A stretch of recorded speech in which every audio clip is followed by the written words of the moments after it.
It was really hard because it was something where I had to admit that I had a problem. I think with social media, we don't see that as an addiction. We just see it as fun. It passes 100%. the time. It's entertaining. It's checking us out from reality. And I realized that I was living in more of a fantasy land on social media than I was my actual real life. Um, I joined TikTok. I met some amazing people. It was kind of strange. When I first joined TikTok, I was set up with someone, like almost this like reality online dating experience. And it's so Wait, funny when because was that? this was right in 2020. This is Oh when my like God. TikTok Okay. first came out. That was like my experience with TikTok. So I had an individual, his friends had like done this application process for like a date. And I remember I was like, oh my gosh. There was like multiple people chosen. Oh my goodness. If my mom listens to this, she'll be like, are you serious?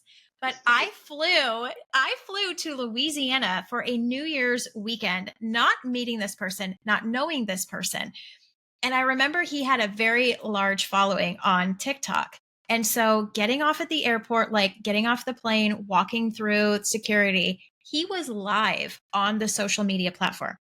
Hundreds of thousands of people were watching our first interaction with each other. And in that moment, I thought that was normal. I was like, this is great. People are watching. And I remember like my best friend at the time, she's like, Is this I can still a see thing? people are doing this now constantly, which is really scary. Because now I'm like true crime. I'm like, man, I could have done a true crime on myself. I can never imagine doing this ever again. But I remember like my best friend at the time texting me, and she lived back in Arizona, and she's like, you're not feeling it. I can see your face. And I remember texting her, I said, hundreds of thousands of people are watching, and I cannot let them down in this moment. So it was weird. Like I had no Whoa. feeling, no connection with, and he had a bunch of friends there. Everyone in the airport is watching. Everyone's cheering us on. Hundreds of thousands of people are in my DMs on social media. How's your weekend? What are you doing? Asking to have us go live and document this entire weekend. And it was this weird feeling because as soon as the live shut off, I was like, this is reality. Like I'm really with a Right? stranger for days on end. No one's watching. And that was my reality wake up point of like, how do I really feel? I'm not put on this planet to entertain people. So what am I actually doing to live in reality? And now like I'll have people are like, I want to meet you in real life. I'm like, it's gonna be a no. It's gonna be a That's a hard pass. It's a That no. is such a crazy experience, and to do it live, Mm-hmm. like, and to disassociate that way, because I do think that's so relatable, like on the reality TV thing, because there's a moment where you kind of start to disassociate with it, and it can be healthy or unhealthy depending on how you approach it. And that's one of the things I actually guide people that I talk to, where I'm like, you have to disassociate who you are as a human from what you experience there and what you see on TV, because Mm-hmm. it's not a reflection accurately of who you are. But like you were at this point and this streaming whatever, this live and this whole experience, and did you find yourself just like being in this character that you had created for yourself? And Mm-hmm. then, oh And wow, this character he created because he had never met me. So he was going off of a couple of FaceTimes, text messaging, which is so different when you meet someone face to face. totally. And so we would have to keep up this narrative. So the entire weekend, everyone knew I was there and where are you going and what are you doing? And it was this tour guide experience. So everyone's like, oh, you went on vacation. I'm like, no, I was literally followed by numerous people going live with cell phones, showing every bit of our life. I mean, we were at a restaurant. People were like, oh, they're here. We were being tracked and traced on Bourbon Street in New Orleans. And I remember we went out for maybe 30, 40 minutes and he's like, people know that you're here. So smile for the camera. You're here. This is entertaining. We're going to get more followers. And I remember flying home and I'm like, I'm done. This is the weirdest experience. I want out of whatever this bubble is. And Hmm. the hatred from people that didn't get what they expected to receive, that's when it all switched. So when I did my podcast now, no comments are allowed. You can listen, you can share, but humans are, like I said, we're not made to be entertained. We're not circus performers, and we're not meant to interact with that many human beings at a time. And Yeah. that really affected my mental health for sure. Wow.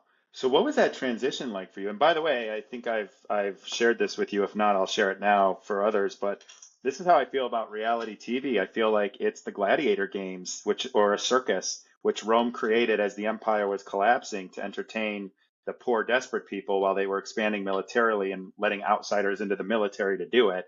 And they just turned the the people against each other, right? And they did it in the town Hmm. square with circuses, and then they did it at the gladiator games, where before you know it, your fellow human being, you're rooting for getting destroyed by a tiger or a lion or some crazy scenario. So it is very similar. And when that experience happened to you, like I would imagine it was a big eye opener. And then on top of that, what was your mental health? Like all the criticism and stuff, but that obviously plays a part, but like almost this realization that like I've been doing this wrong. Hmm. I went from, I think, around 1,500 followers on TikTok to now 37,000 very fast. They're still there. So a lot of people started to be intrigued by the person behind the live, the person behind the camera. And it was very scary because it was that, again, where is my reality? Who am I? You don't get to know Hmm. somebody in a 15 to 30-second clip.